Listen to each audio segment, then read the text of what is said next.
আপনি কি করছেন? মানে আপনি কি ভাবছেন যেদিন আমার চাকরি হবে সেদিন আমি হ্যাপি হব, অথবা যেদিন আমার নিজের বাড়ি হবে সেদিন আমি শান্তি পাব? আমরা সবাই জীবনটাকে একটা কন্ডিশন দিয়ে রেখেছি, যেদিন ওটা হবে তবে আমি হ্যাপি হব। আসল কথা, ছোটোবেলায় ভাবতাম স্কুল পাস করলে শান্তি, কলেজে উঠে ভাবলাম চাকরি পেলে শান্তি, চাকরি পেয়ে ভাবলাম বিয়ে করলে শান্তি। কিন্তু আসল সত্যিটা হলো এই পারফেক্ট টাইমটা কোনোদিনও আসে না।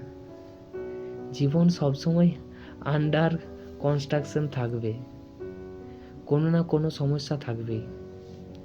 সুখ কোনো স্টেশন নয় যেখানে ট্রেনটা গিয়ে থামবে। সুখ হলো ট্রেনের জানলা দিয়ে দেখা দৃশ্যটা, যেটা এখন এই মুহূর্তে আপনার সামনে আছে।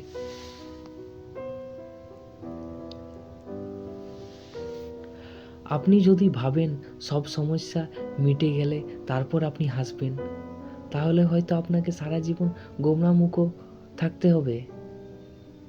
সুখ বড় বড় জিনিসে নেই, সুখ আছে বিকেলের চাটাতে, বন্ধুদের সাথে আড্ডাটাতে, বা রাতের বেলা এই শান্ত ঘুমটাতে।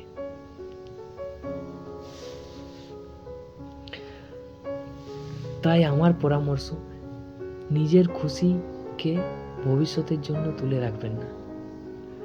আজ যা আছে, যেটুকু আছেন তার মধ্যে একটু হাসার চেষ্টা করুন, কারণ কাল কে দেখেছে। শুভরাত্রি।